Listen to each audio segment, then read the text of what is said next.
over the last weeks sessions on different sources, on different policy sources of fiscal space for financing social protection. Alvaro has focused on social contributions and on taxes over the last two meetings with you. These are domestic sources, domestic resources, which are the kind of the backbone of the financing of social protection systems.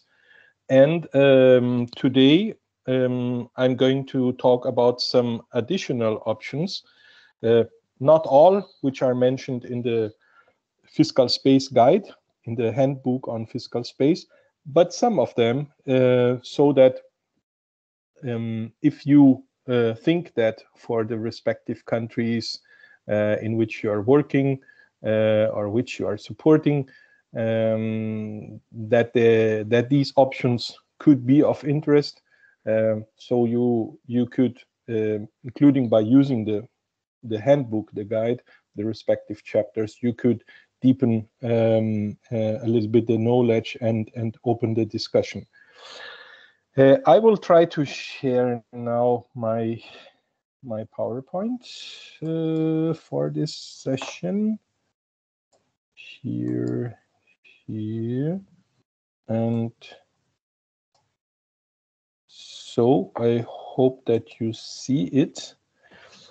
So the four sources, there are 8 which are mentioned in the handbook on fiscal space, and I'm going to talk a few phrases about each of the 4 ones which are mentioned here: expenditure, reprioritization or budgetary reform, illicit, fighting illicit financial flows, overseas development assistance, and fiscal or foreign exchange reserves.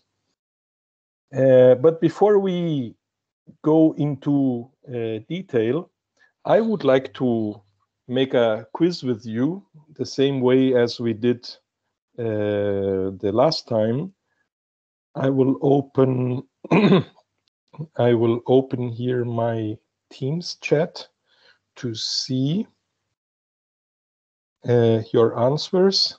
And I will pose a question. There are 4 possible answers, and I will ask you to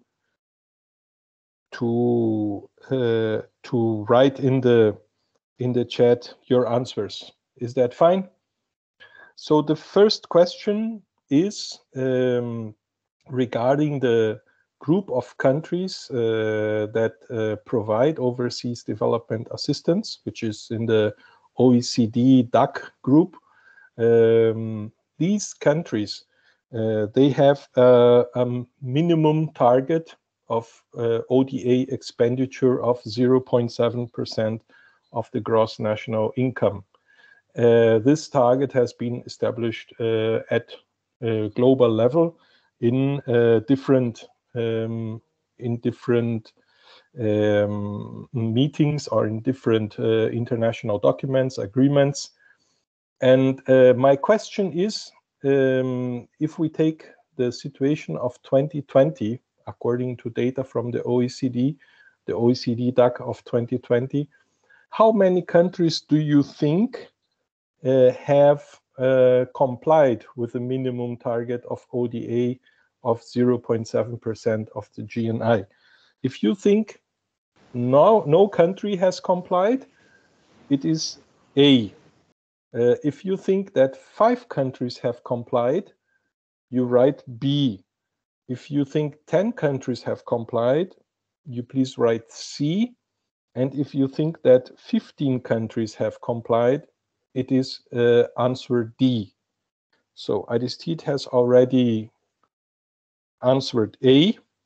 Aristide thinks that no country complies with the 0.7% of GNI. What do the others think? Zainabu says B. Somebody else? B. Atlantico. Who else? We have still a few persons participating at the session. Somebody else? None, 5, 10, or 15? A, B, C, or D? I will count until 3. So there is a suggestion that maybe C is the answer. So I will count until 3, and those who still want to answer, please insert A, B, C, or D. 1, 2, 3.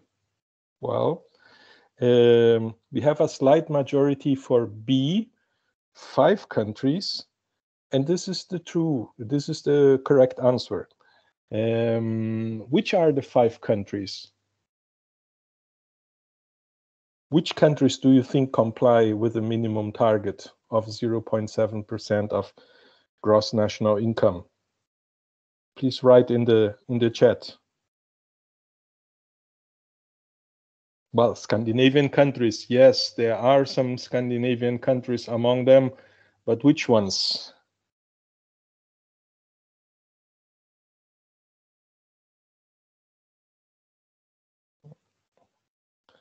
Germany is among the countries.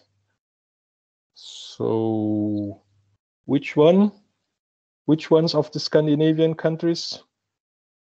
France is close to 0.7. It's actually below, but does not comply yet. Norway is correct. Norway. UK, Japan, France are below the 0.7 threshold. Germany, yes, but UK, Japan, France, no. Sweden is correct. There is one more country from Scandinavia. Country between Sweden and Germany.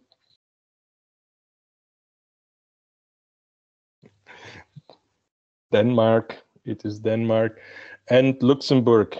So Germany, Sweden, Norway, Denmark, Luxembourg are the 5 countries that have complied with the minimum target for ODA.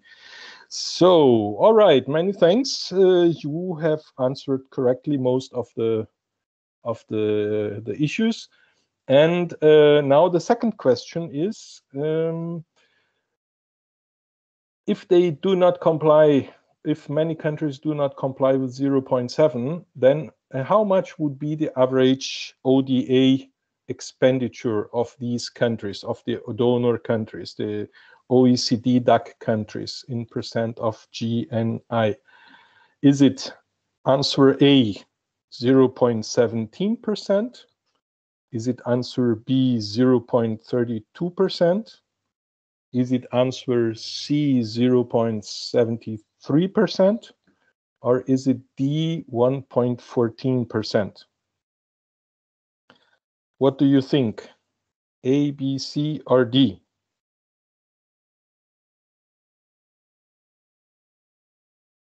I see no answers. B. Seinabu says B, 0.32. Aristide B, Matandiku C. Who else would like to take the risk and write an answer?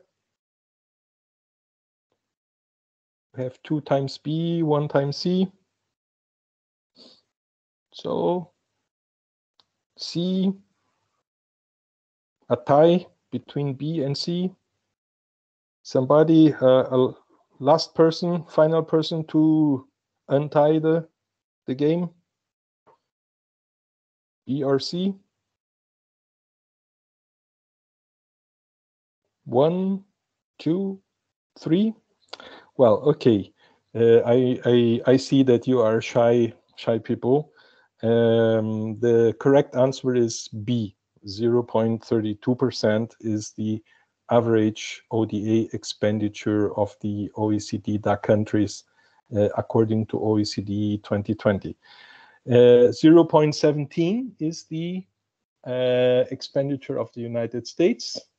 0.73 1.3% is the expenditure of Germany, and 1.14 is the expenditure of Sweden, which is the highest one among the OECD DAC countries. Those 5 countries, Sweden is the one with the highest proportional expenditure. And now the final question. Well, we have spoken about the countries that pay for the ODA, and now let's take a look at how many countries and territories receive ODA. How many countries and territories are on the DAC list that receive ODA? Do you think that it is less than 50? Do you think it is between 50 and 100? In that case, it would be B. In case you think it's less than 50, it is A. If it is between 100 and 150, C. Or if we have more than 150 countries and territories that have benefited recently from ODA, that would be answer D. What do you think? Aristide, I think your answer C already refers to this question, to the third question. Yeah. There is an answer D, over 150. Yeah, yes. Another answer B, between 50 and 100. Somebody else? Seinabu? Yeah, D. Well, if anybody else wants to answer, 1, 2, 3. Yeah, answer D is correct. Over 150 countries and territories have received at least some ODA, overseas development assistance. Not necessarily, I mean, of course, that there are criteria to focalize, to target on the poorer countries. So most of the flows go to the countries which are of low income or lower middle income countries, fragile countries, countries in specific crisis situations or with specific needs. For example, well, last year, Afghanistan was the country with the largest inflow of ODA, also Syria. So you see also countries in special situations. But well, over 150 countries, even countries with which are already of the upper middle income group, for example, Brazil, for example, Argentina, have received some assistance, but well, of course, not necessarily the same proportion as countries of the lower income group. So thank you very much for that participation, and I think this this helps us with also in preparing the spirit for this quick conversation. As spoken, I'm going to talk a little bit about these 4 groups. It is not we do not have time to talk in depth about each of them, but at least have a few background informations or a few information. Illicit financial flows, fighting illicit financial flows, and also corruption. Public expenditure reprioritization, fiscal and exchange reserves, and foreign aid. You had certainly seen in more than one presentation this concept of fiscal space, which is presented by the Handbook for Assessing Financing Options, by the Handbook for Fiscal Space for Social Protection. It is a concept, as I said in my previous presentation 2 weeks ago, it is a concept that has an active taste, in the sense that fiscal space is the result of actions of the government, of the active search, exploration, utilization of possible revenue sources, and not only a passive result of let's say, of the market situation, which allows countries to increase borrowing or not. So here you had already long discussions with Alvaro on the points 1 and 2, social security contributions, formalization of the labor market, adjusting contribution rates, keeping contribution rates at the correct level for the respective country. This is one source of domestic resources. The second one is tax revenues, national taxation. There are different types of taxes that could be taken into account. These two options are kind of the backbone of the financing of social security systems.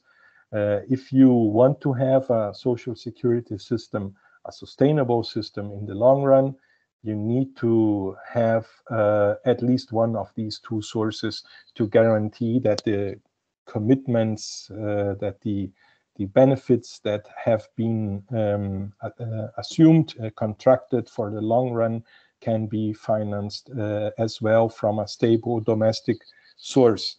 And then there are other possible sources that allow you to increase, maybe temporarily, maybe increase the efficiency of the budgeting process, increase the efficiency of the collection process of the domestic revenues, so that you may have temporary or permanent additional funds. For example, we're looking here at the illicit financial flows. If you fight the illicit financial flows today in the newspapers, there is the result of a new investigation about $384 billion hidden in tax havens. Well, we had seen recently other scandals about investments in borderline or in forbidden forms of investment globally, the Panama Papers, for example. So you can imagine that these flows are important ones, that these flows affect possibly in a disproportionate way developing countries as well. So it is an important source, possible source of financing. So I think it's better we go step by step. I thought of doing a group work, but I think that we do not have the time. We do not have enough time for doing that.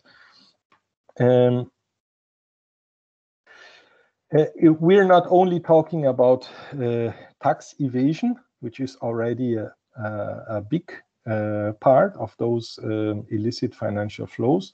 We're also talking about crime. We're also talking about flows in or between, among companies, headquarters, and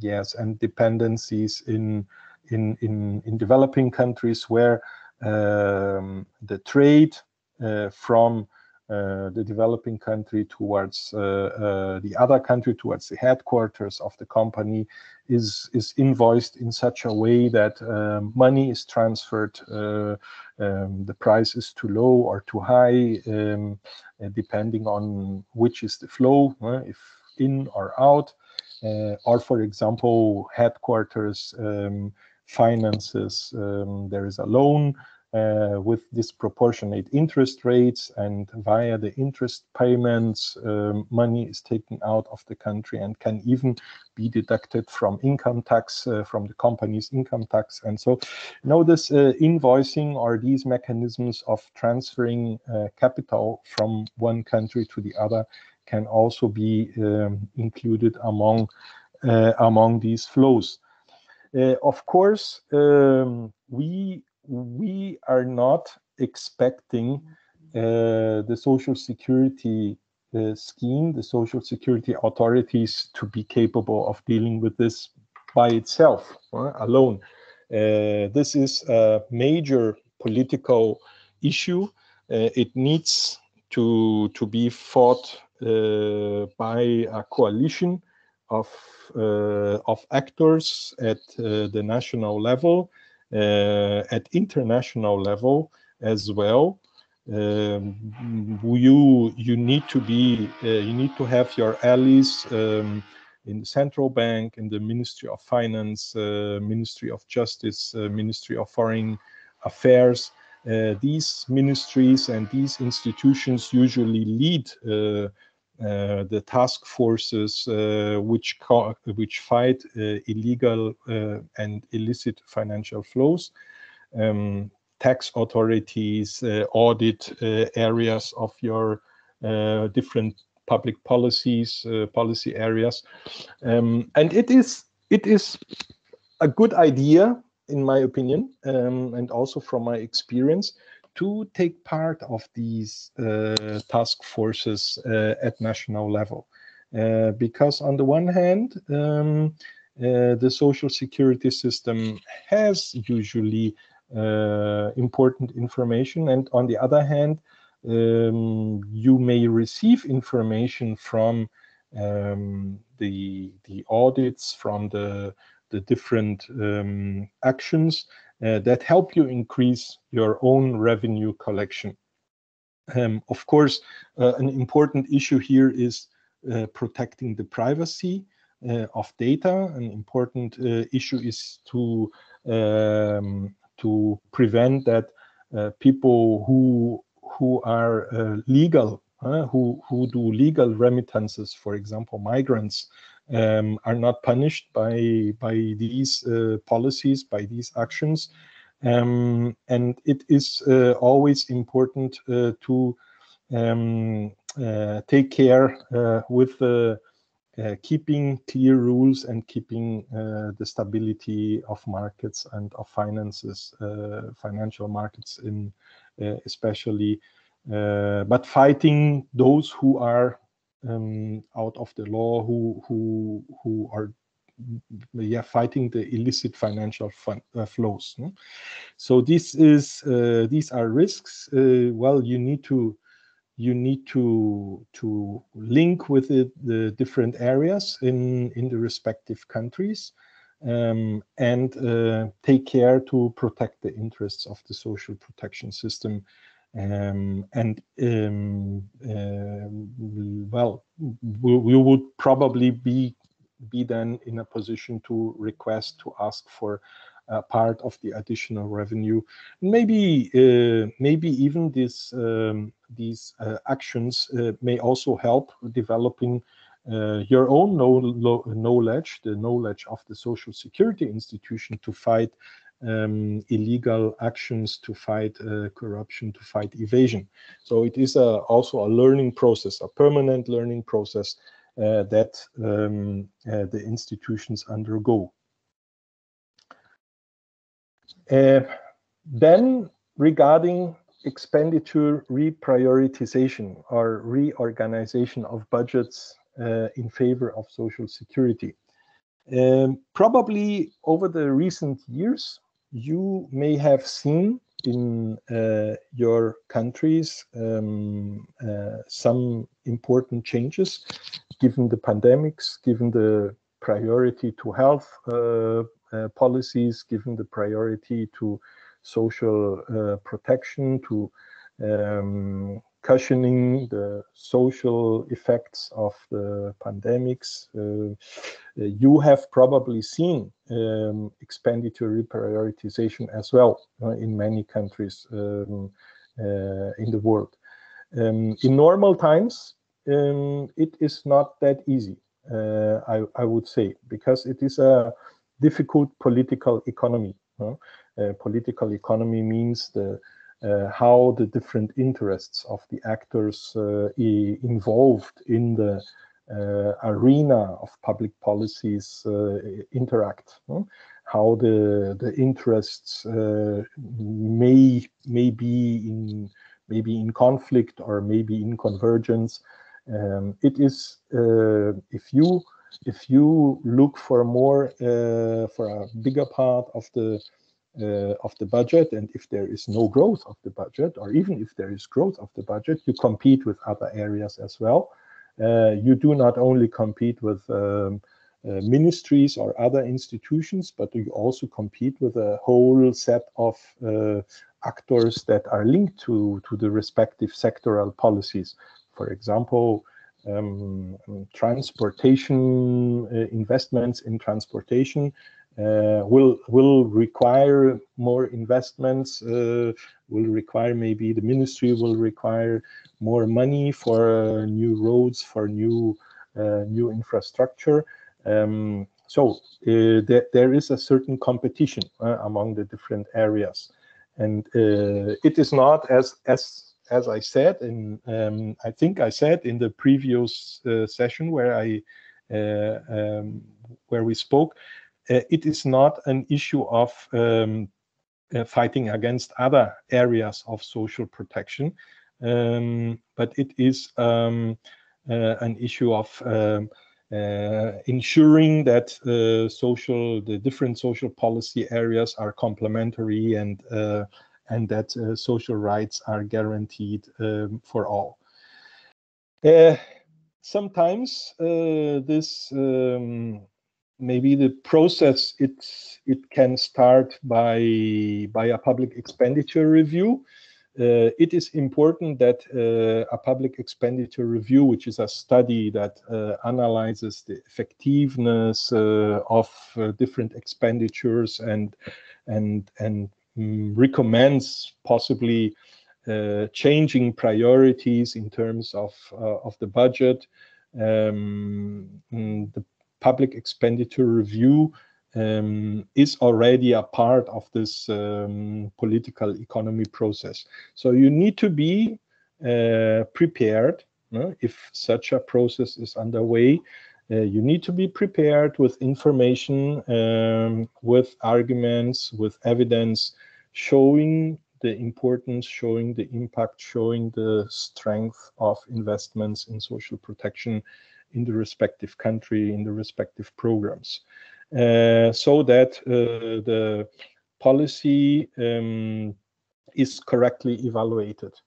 It is also important to take care that the final version of such a public expenditure review is submitted to the respective areas as well, and that the areas can argue, can eventually or possibly defend itself.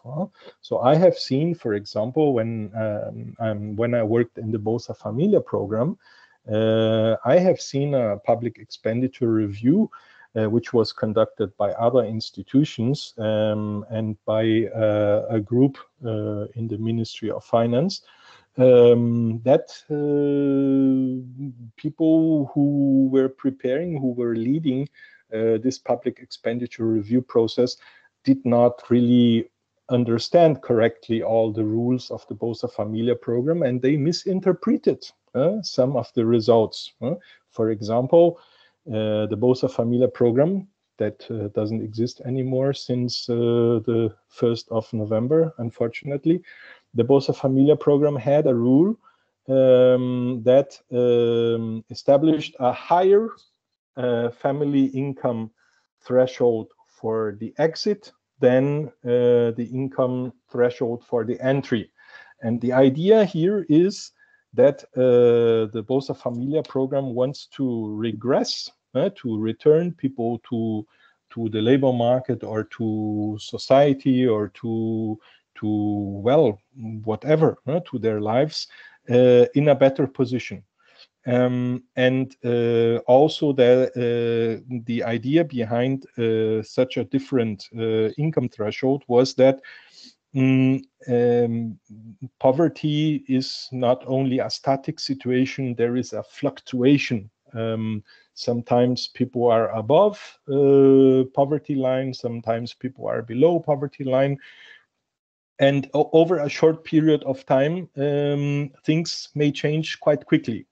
So a little disaster, a little family disaster, and sickness of somebody, out-of-pocket expenditure, and the family has already spent the cushion and is below the poverty line. So if you want to stabilize, if you want to build, let's say, a kind of a ladder that helps people exit extreme poverty or poverty, then the idea of a somewhat higher exit income line than the entry income line makes sense. But well, the guys who were conducting that public expenditure review, they wrote in their document that Bolsa Familia was mistargeting, was paying benefits to people who didn't deserve because they were above the entry line of the program. And well, that needed then a strong, we needed to engage the secretary responsible for the Bolsa Familia program needed to engage with the Ministry of Finance and with the authors of that public expenditure review, that this was not a mistake, that it was really intentional, that there was the idea of strengthening, and that this rule had been established long time ago. So you need to take care, because if you don't take care with the content of the public expenditure review document, then you may have a bad surprise at the end. So it is a how do you say, a knife with two edges. You need to take care with this process, because sometimes the forces may turn the game around, the forces which are involved in that process. It is important. In principle, public expenditure reviews are positive, but you need to take care with the process along the way. Then there is an issue in the handbook for fiscal space that refers to reserves that states have been building over the last two or three decades. In many developing countries, fiscal and foreign exchange reserves have been built, especially in the 2000s and the early 2010s, based on the lessons of the international crisis that we have had, the different currency crisis that we have had in developing countries, so the Asian crisis, the Russian crisis, Argentina has had a crisis, Brazil has had a crisis. Well, 2008 we had the international financial crisis. And so countries have built foreign exchange reserves, for example, to defend the exchange rate, to defend the national currency, to defend the stability of the prices, of the values in the respective economy, to protect the balance of payment, to protect the international trade of the respective country. And these reserves, they are important. I do not say that these reserves are not important. So it is necessary to have strength vis-a-vis the international financial markets to defend the national interests. However, in many cases, probably these reserves have been accumulated to an amount that may be beyond what is actually necessary. There are criteria, there are technical criteria that can be used to calculate how much of a reserve one actually needs. For example, a certain number of months of exports and imports. So how long do I want to protect my foreign trade? The projection of the debt payments that the country needs to do, how many months or maybe 6 months or 1 year, how much do I need to cover the payment of my my balance of payments. So these are criteria, these are objective criteria. And sometimes there are papers, if you want, I can share with you. There are papers in the serious papers with which calculate that in some countries these reserves have actually been quite high, much more than what may be necessary. What's the consequence of a reserve that is too high?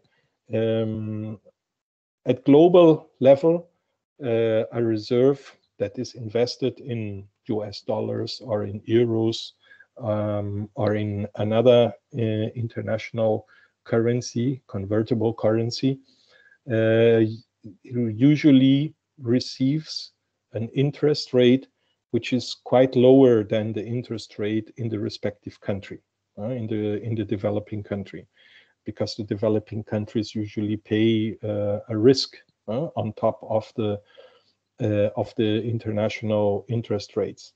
And if a country wants to invest, or if a country wants to keep an international reserve in hard currency, that means that at national level, the country probably needs to issue debt titles to reduce the quantity of domestic money in circulation, because well, the foreign reserve or the flow came into the country, it needed to be converted into domestic currency.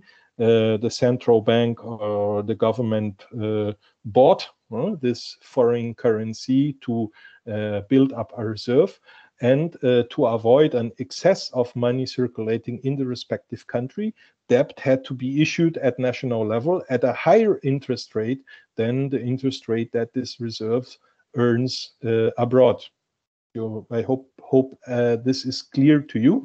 It is a little bit complex, but this is what happens. And usually, if the reserve is much more than what is actually needed, this has a cost. So carrying a reserve has a cost for the country, and maybe this cost would be better. The funds to cover this cost would be better spent if they were spent in the social development of the country. So this is a possible argument. However, important to be clear that this is not a permanent source of funds. It may be one-time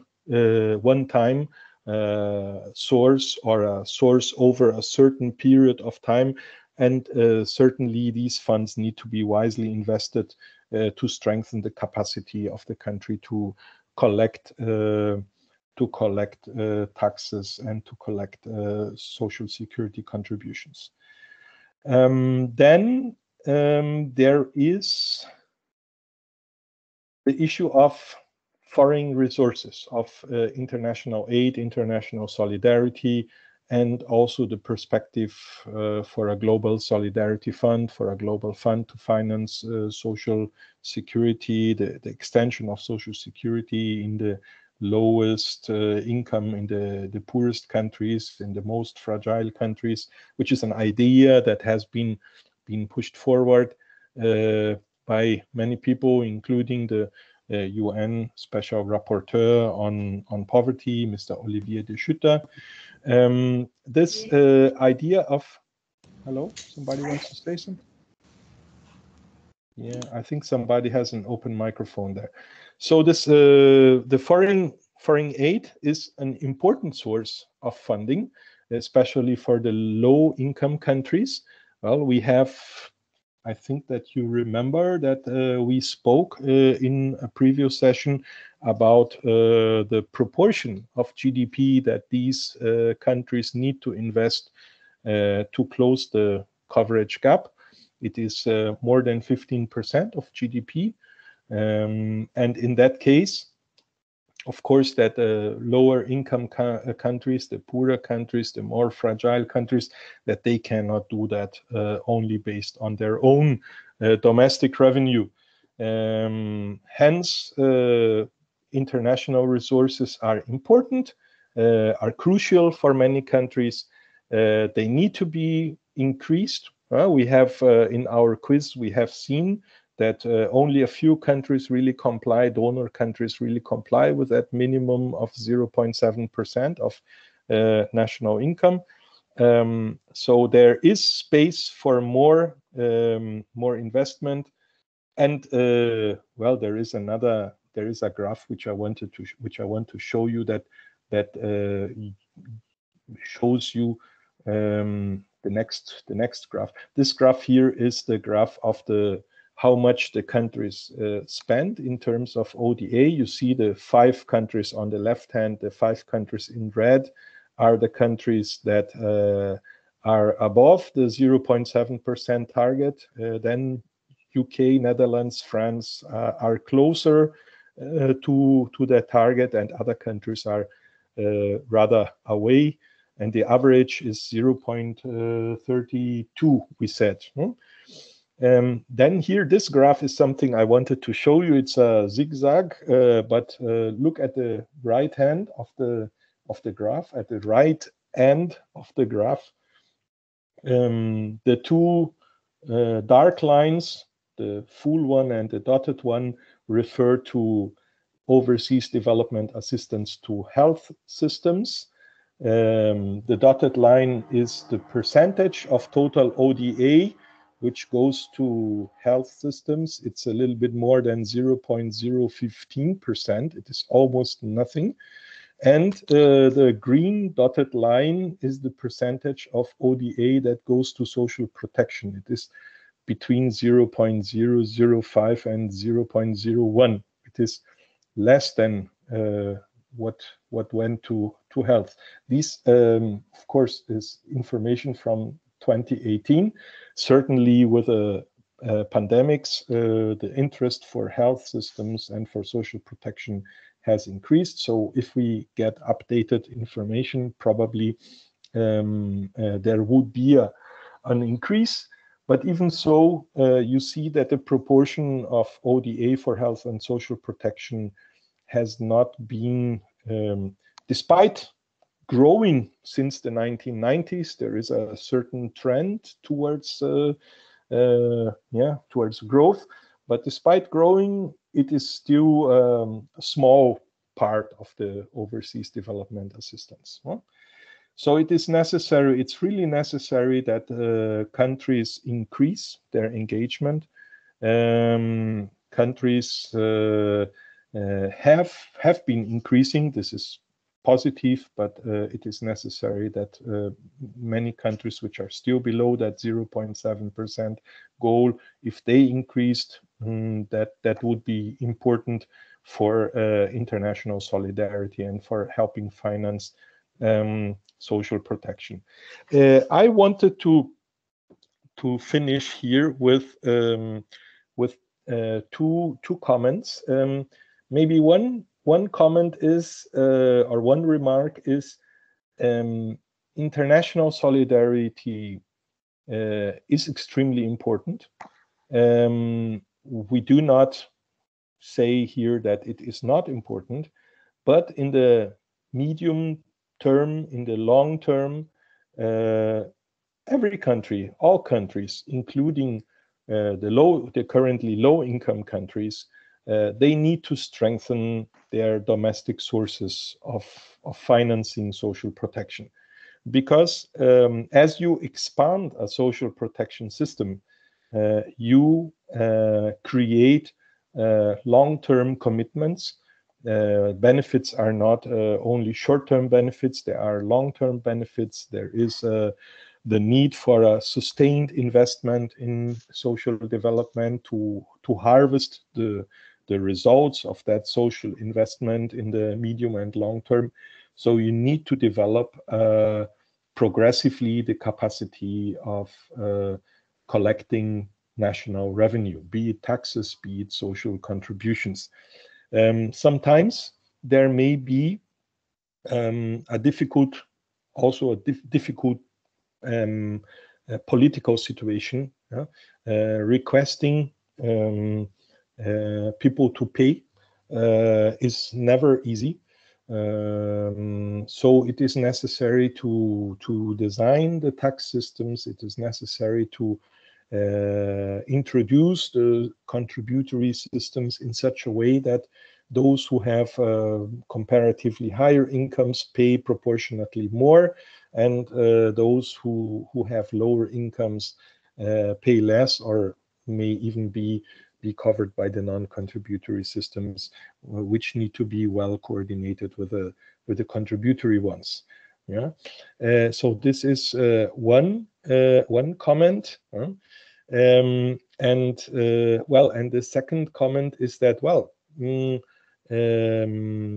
what is correct, what is necessary at national level, what is correct at national level is important as well at international level. I mean that the countries that invest in overseas development assistance, that they also need to support the countries that receive overseas development assistance, not only in terms of budgetary support, which means paying, helping to pay for benefits, which is the modality that is growing. European Union, for example, supports benefits in an important number of countries. But also it is relevant and that together with this financial support, there is also technical support. There is also technical support that helps building the institutions, that helps building the capacities, the human resources, that helps building also the consensus that is needed to progressively develop a stable source of financing for the social protection system in the medium and long run, because you don't know how the flow of overseas development assistance will be in future. There may be changes, there may be political changes in the donor community. There may be cases of countries where due to the economic situation, there may be budgetary restraints which did not exist before to overseas development assistance, and whatever, it is not guaranteed that overseas development assistance will flow smoothly over time. Well, you see here the zigzag in this graph. You see that not necessarily the flow is continuous. So it is important to have an investment in the development of capacities, so that every country, not only the upper middle income countries, formalize their labor markets, but also the lower income countries and the more fragile countries, they also need to progressively strengthen their institutions and their long-term sources of social protection. And this can be done also by means of modalities like the South-South cooperation and the triangular cooperation, where countries share not only financial resources, but also knowledge, inspiration for solutions in contexts which are similar to the participating countries. So if there is a financing country, and if there are two countries of the South who can share their experience and learn from each other and be supported, this can be, and this has been a very fruitful approach in terms of long-term development, in my opinion. Well, I'm going to finish here. I will stop sharing here the screen, and I give the floor to Alvaro. Alvaro, maybe there are questions, maybe there are remarks of the colleagues. Maybe you want to tell something about your experiences. And if there are no remarks or no comments, then we can take a quick look at a study on fiscal space that that I wanted to show you in the previous session, but I had no time to show it at that opportunity. So back to you, Alvaro. Thank you very much, Helmut. First, are there any questions?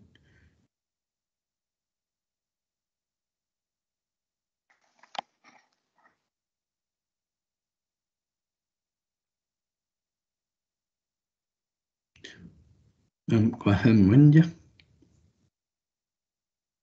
Hi, thanks, Alvaro. And thank you, Helmut.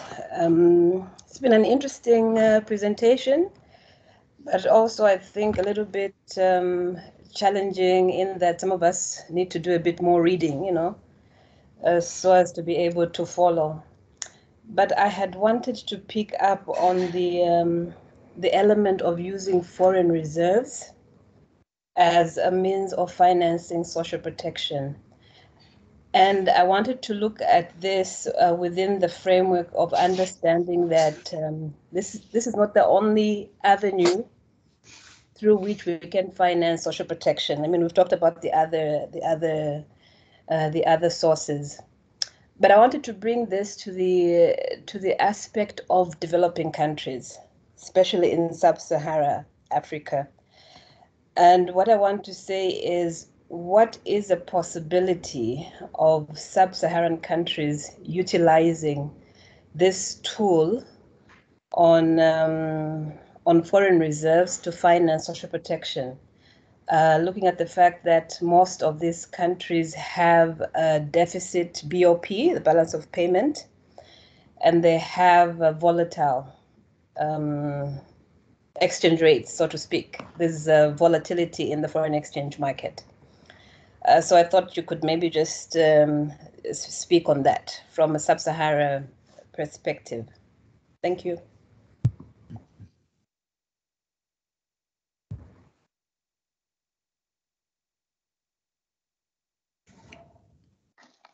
Would you like to answer that, or we give?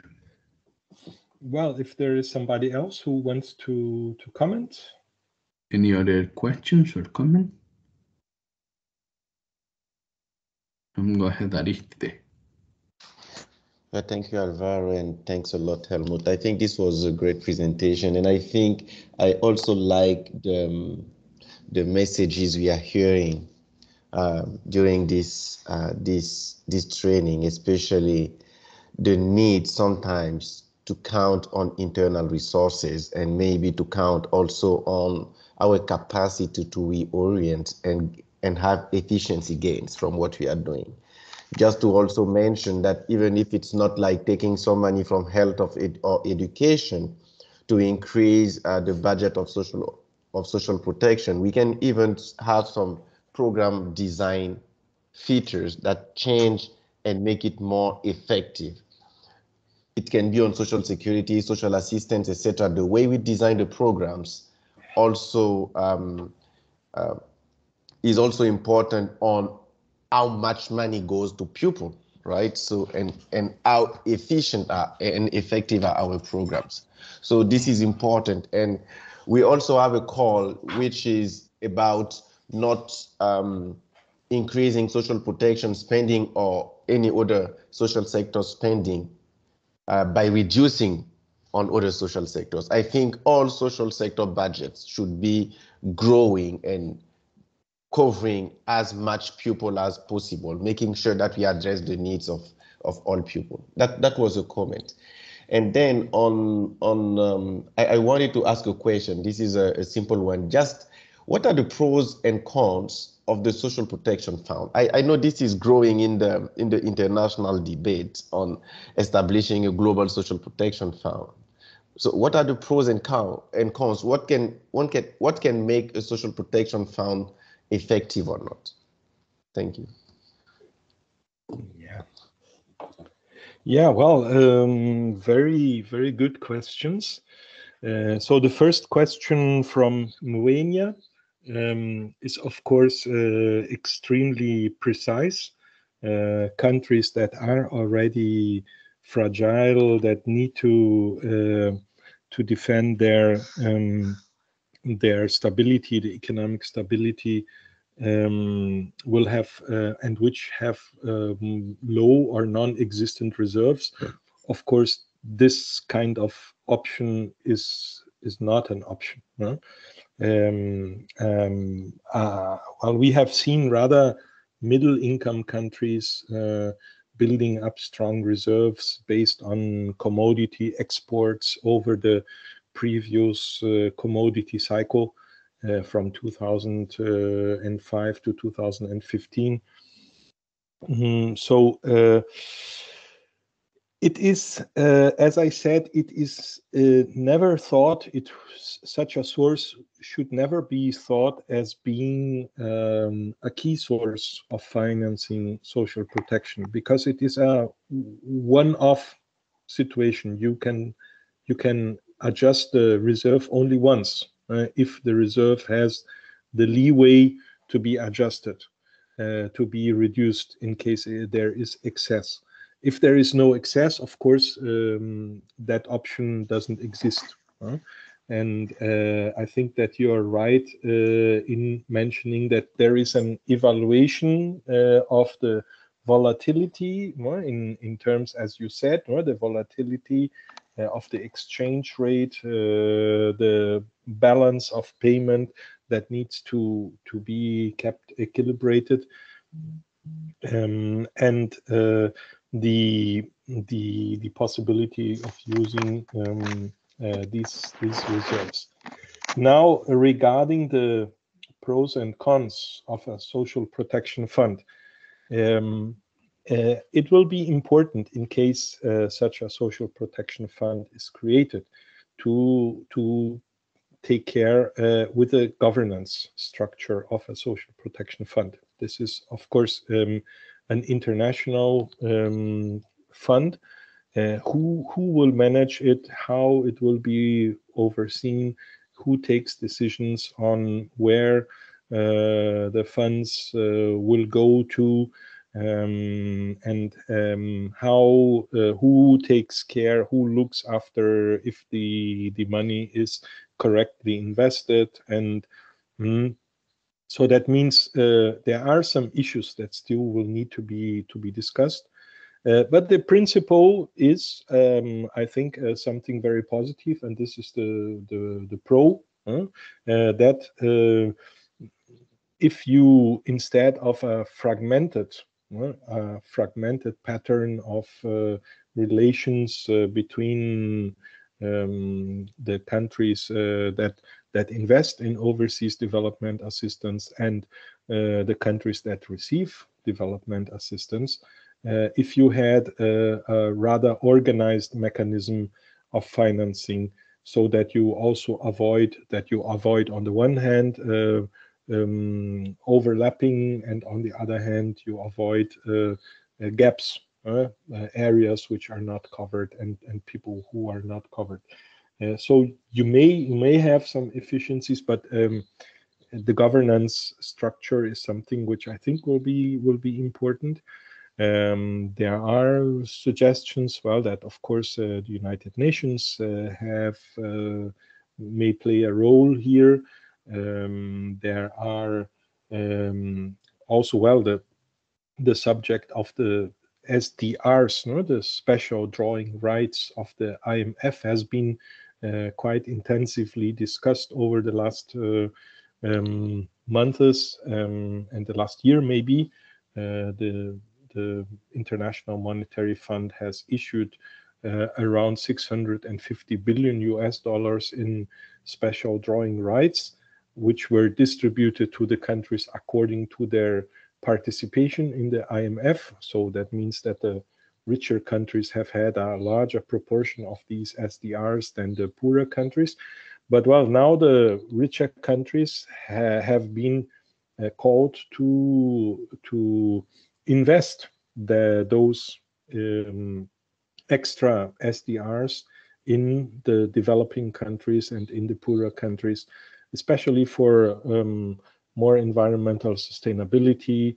There is a call for jobs and for social protection that the Secretary General of the United Nations has just made on the 28th of September. While the IMF is building, the IMF has developed a number of credit programs to not only due to the pandemics, but previous to the pandemics, and that were strengthened during the pandemics to quickly lend money to many countries. Well, then the IMF is creating a new facility that could receive part of those SDRs from the richer countries. And well, but on the other hand, well, there is also let's say the tradition or the fact that IMF lending sometimes comes with strings, comes with a program with some conditionality or with some guidance, and even if a certain lending program formally has no conditionality attached, there is usually a technical note that comes with the program, and in the technical note there is a message, and the message will be retrieved during the next Article 4 consultation. So nothing is absolutely for free in that case. So these are pros and cons. And it is actually necessary to step up so this is why I think that, well, all these efforts or all these thoughts that I just mentioned are important. The fund, the IMF, the facility, the different lending programs, the SDRs, they may be important. However, the basic obligation, the water continues boiling at 100 degrees. So the basic obligation is overseas development assistance is still below the minimum threshold that countries have established for themselves. So we need to continue requesting, in my opinion, we need to continue requesting the countries that they step up their international solidarity, and that they increase the proportion of social protection and health and other social policies in the development assistance, and hence contribute to the fulfillment of this promise of the social protection floor for all for 2030. I don't know if that helps.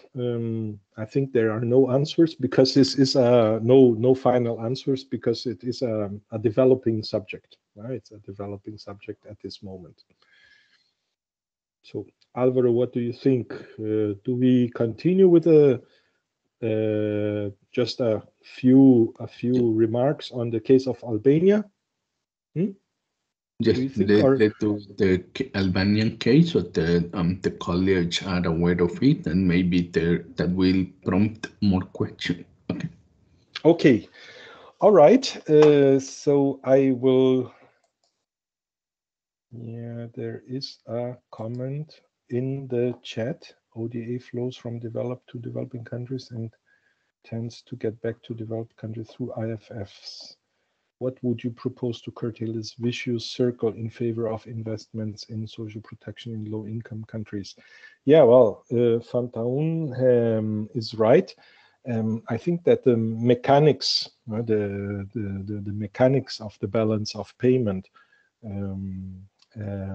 actually generate that an inflow also creates an outflow, and it is necessary. It is important to design the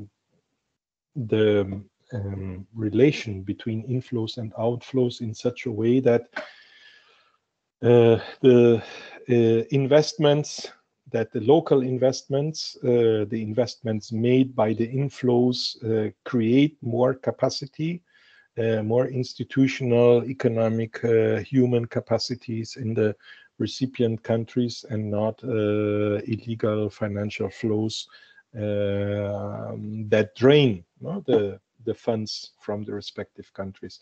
So, well, this is, I think this is also an obligation of the international community. And this is, even if the rate of 15% is comparatively low for that minimum tax rate for companies that has recently been proposed at international level and decided at a G20 meeting. I think that the step of establishing a minimum taxation level and that the taxes remain in the countries that have generated the flows, this is something, this is already a first step forward. And I hope that more and more the countries can cooperate among themselves and fight those forms of tax evasion, tax havens. Well, regardless, no need to talk about the criminal flows. I will then share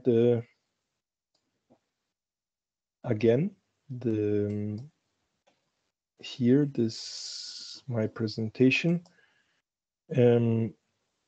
I had asked a colleague of us, a social protection specialist from Central and Eastern European team, Kenichi Hirose, is based in Budapest, and he oversaw an application of this fiscal handbook, the handbook for fiscal space. In Albania and in other countries, we have either ongoing or already finalized studies on fiscal space, which evaluate possible sources of financing for the extension of social protection. And the case of Albania, I mention it here because it is published, it is on the website, it is available to whomever wants it. And I think it is a very simple, it is a document that is very straightforward, very clearly structured, and that makes it quite clear how the respective countries can build an effort to increase revenue for social protection. So the document has been published in both in English and in local language. It is available, as you see, on the website of the ILO in Budapest, and also on the website of the Social Protection Department. The structure is a very simple one. I hope that you see it here.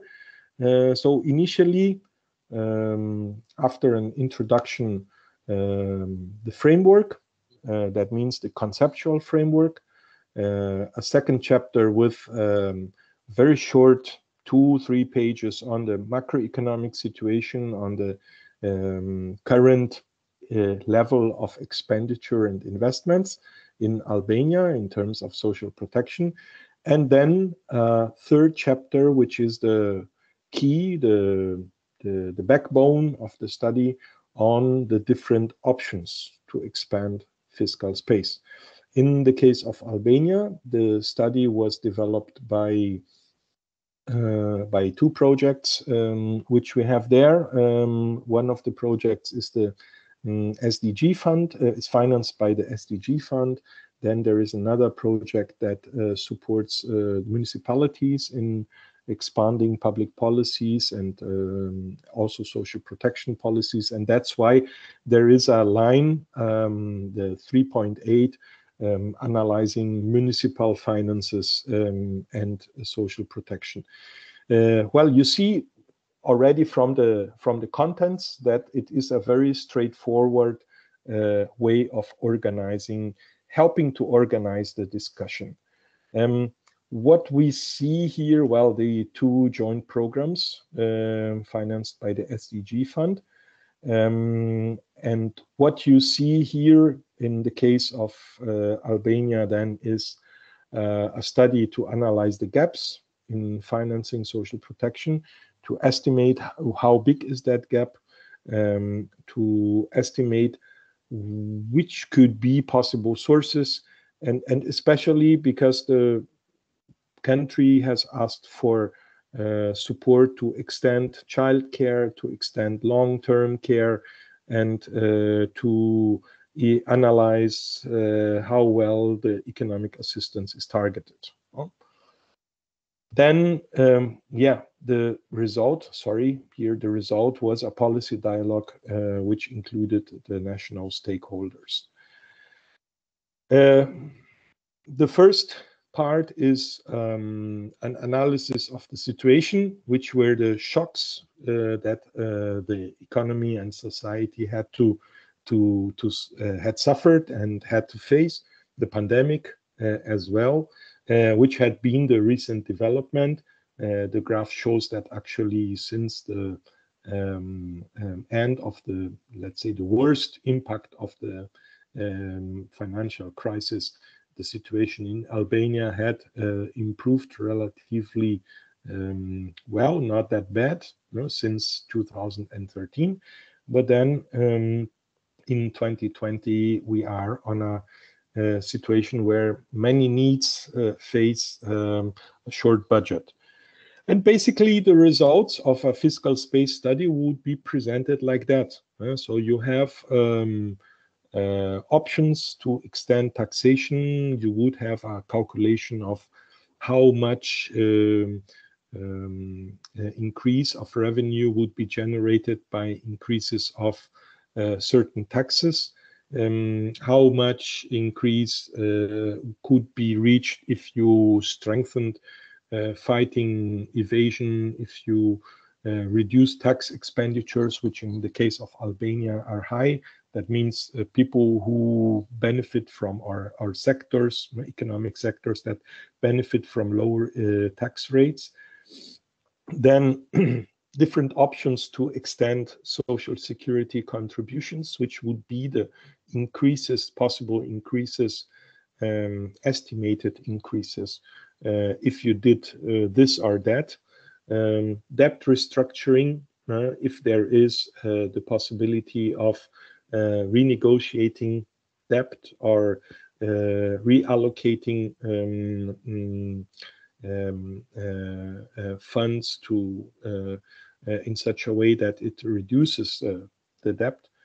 Then you would have, in the case of the document of Albania, there is a graph towards the end of the document that compares different options, and you would see that probably in the case of Albania, which is a middle income country that has an important proportion of dependent work, of wage workers, however, comparatively high informality of the labor market, that probably fighting the informality in the labor market, promoting the transition of enterprises and of jobs towards the formality, getting the social security contributions at the right levels would probably, and extending mandatory coverage also to the self-employed, that this would probably be an option to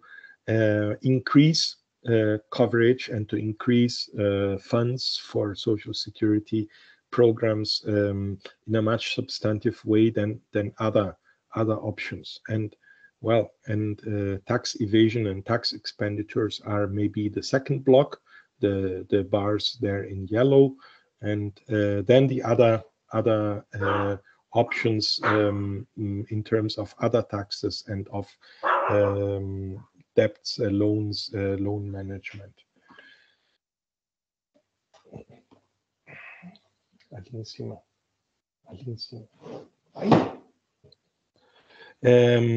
Well, you have then a conclusion in terms of how different options to create fiscal space towards the conclusions. 20% reduction in illicit financial flows, which are important. So the estimation in the case of Albania is that it could generate some space. Don't you underestimate 0.2 to 0.6% of GDP. A program like Bolsa Familia, fully fledged Bolsa Familia program, costs like 0.5% of GDP. So it is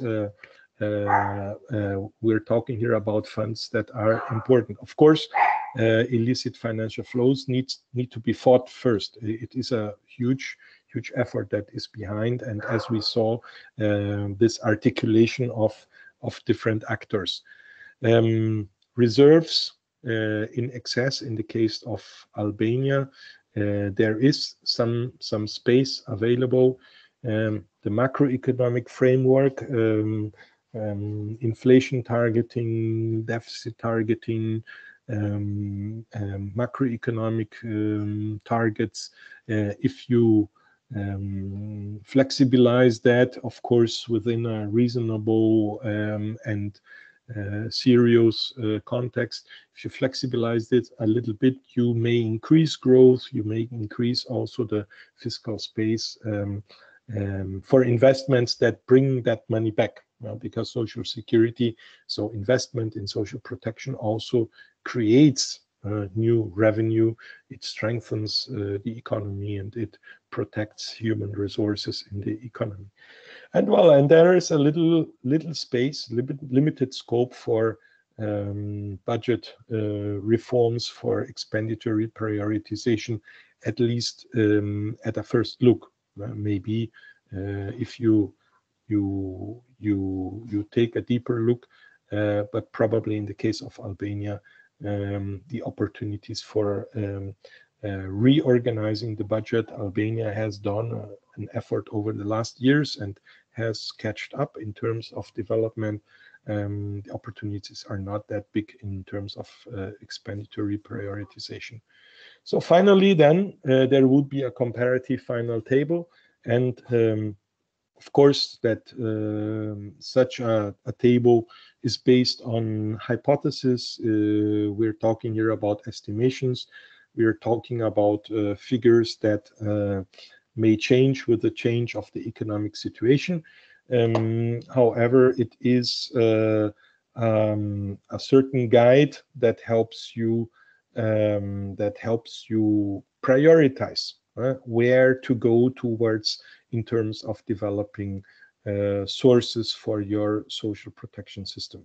And in the case of Albania, well, informality was an issue mentioned, strongly mentioned in the document, and of course, always you need to submit those informations to that's the ILO way of doing, to a national dialogue where the stakeholders are part, and it is the countries, the social actors in the countries, the governments that need to take the decisions, and not a top-down decision. So this is the case of Albania. It is. I will stop sharing. So here we are. So this is an example of a review of options in terms of fiscal space. That was done, a very simple, very straightforward methodology. Of course, there is no magic rabbit out of the hat, no? So we do not have the magical solution, but it provides you a map, a map for where to focus your attention, where you probably would have the best results, at least over the next period of time. So back to you, Alvaro. Thank you, Helmut. I'd like to add, I have mentioned a bit of this in my own session, but to reiterate that coming back to Mwenye's question, I think it was on what happened when a country doesn't really have that option. So for instance, Albania is a country that has had a lot of fiscal discipline. So it has a lot of space, for instance, for a more accommodating macroeconomic framework. But a country that has a very high fiscal deficit wouldn't have that option. But that's pretty much the point of having 8 options. Maybe a country doesn't have number 6, number 5, but it has the others, and so you play around trying to piece the puzzle. But so if you only tell people there is one option, and I will give a very concrete example, people in other organizations tend to forget very easily that social security contributions exist. So, like they will very often talk only about taxes, and social contribution don't exist. So one of the big contributions of this concept is, even if we are saying that social security contributions are the second most important, it is surprisingly common. I mean, and I have been in many meetings and they always forget social security contributions exist. So for me, this has been a very illuminating, because when you have a very systematic process of trying to look at the 8, maybe at the end you say, well, 5 didn't work, I only have 3, but at least you were systematic and not forgetting that there are 8 options. I'm sorry, Helmut, so back to you. I don't know if there are any questions.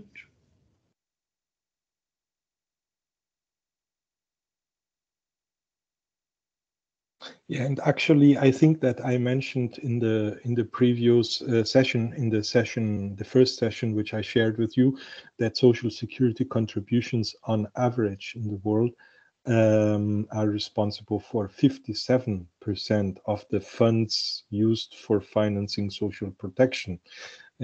So taxes and others are responsible for 43%. Of course, social security contributions are stronger in those countries which have a formal labor market, which have a historical tradition of social insurance, and other countries which have younger social security systems, which did not extend formal labor market relations that far as countries which have older systems.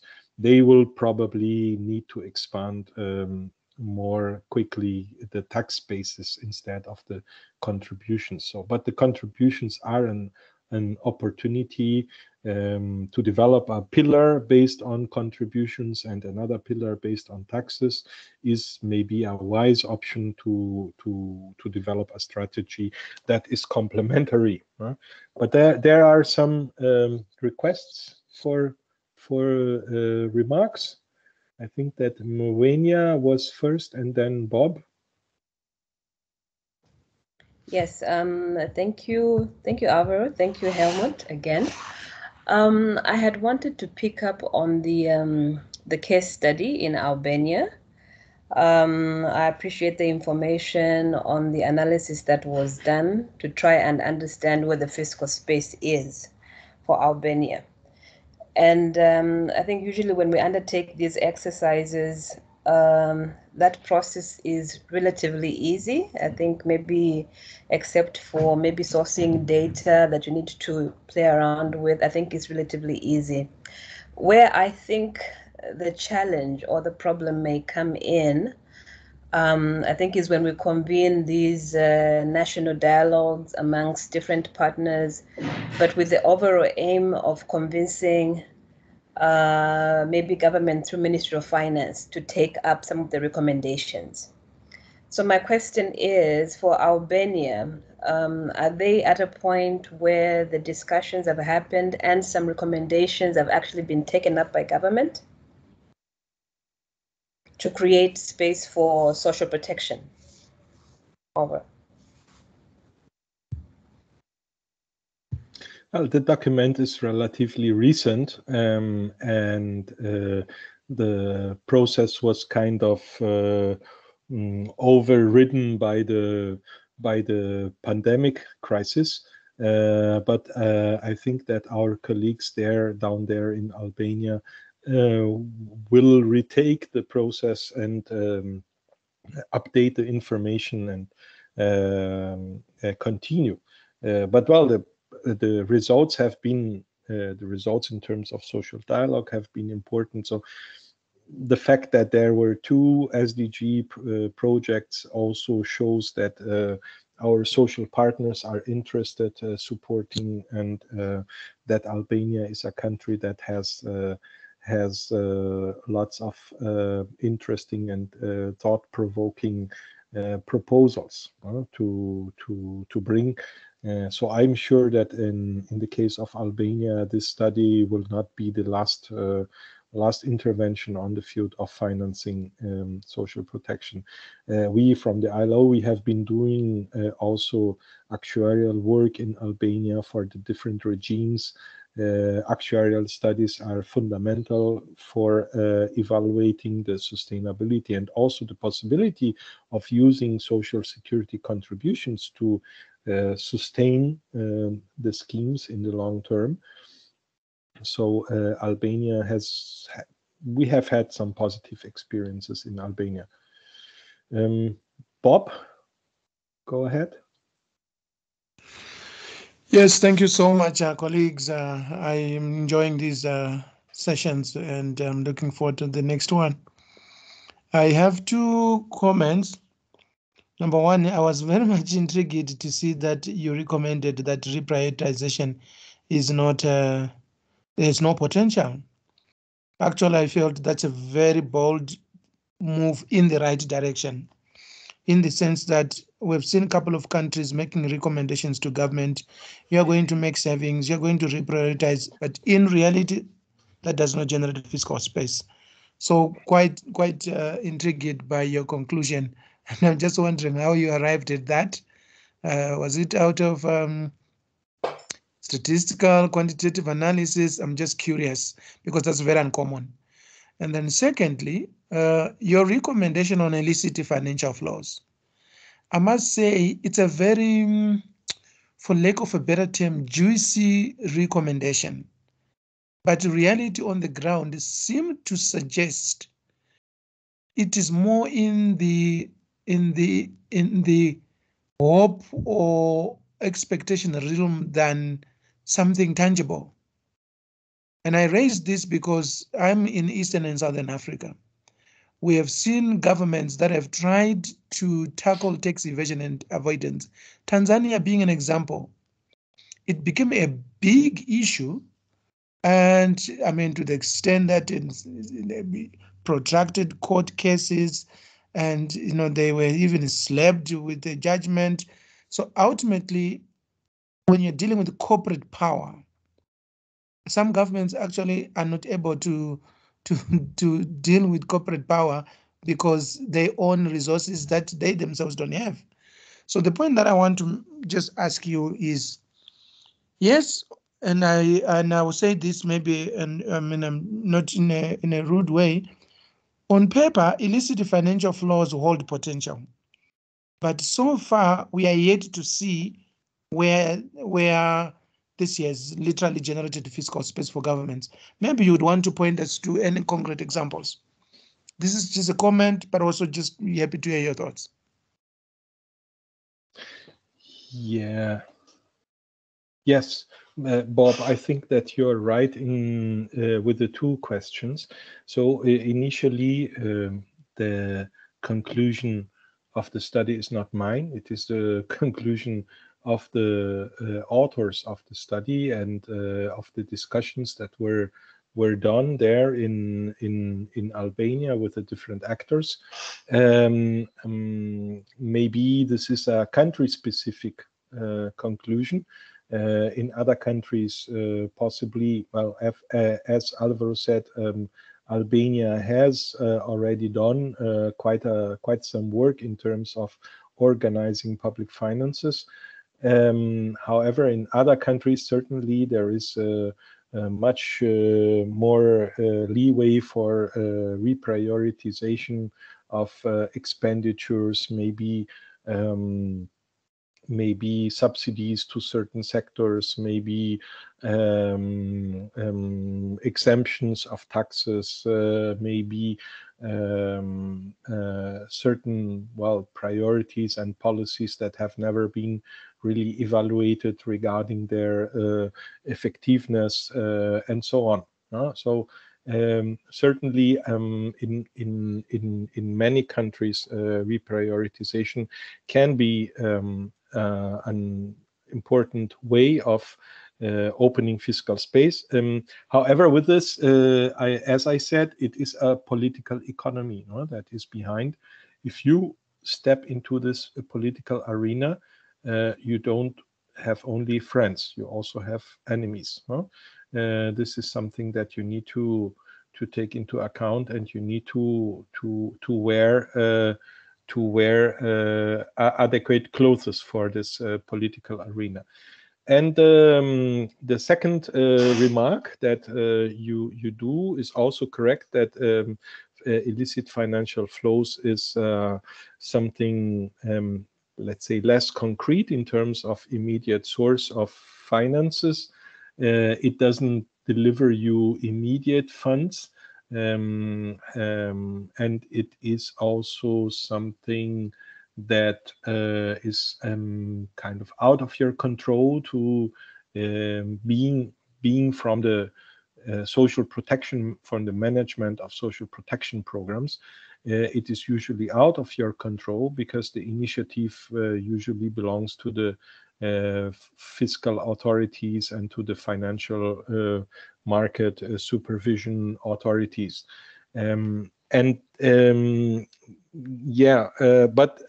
what I was suggesting from my own experience, because I worked for the government in Brazil for a couple of years, what I suggest from my own experience is that taking part of these task forces, that adding up, summing up your efforts with the efforts of the financial area, of the fiscal area of the government and the financial supervision structure is useful. It is useful to learn. It is useful to increase your own capacity to collect revenue. You learn about the strategies of those who cheat you. You learn about the who are the players in the different markets you need to pay attention to, and eventually these strategies will deliver some result. But as you said, it is not tangible in the short run. It is something that is beneficial in the long term to strengthen the institution, to strengthen the institutionality. So I would like to thank you all, because I think that we are already a few minutes over time. And once again, Alvaro, many thanks for your trust in asking me to lead this discussion. I hope it was useful. Thank you so much, Helmut. And I'd like to remind everybody that today was last session of the course.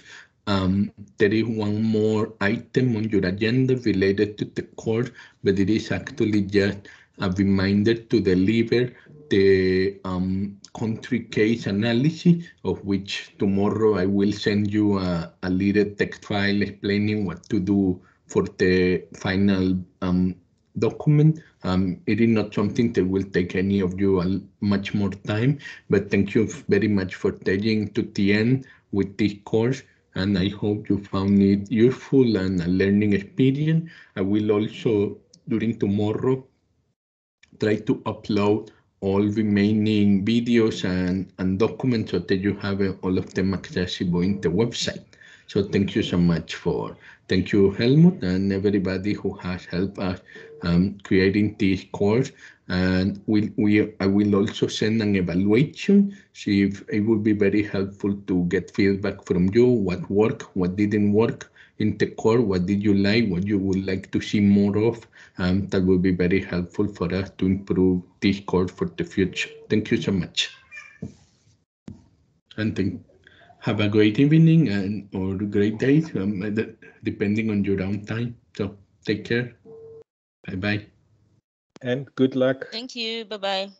Bye. Thank you so much. Back to you, Alvaro, for the excellent chairing and coordination of all sessions.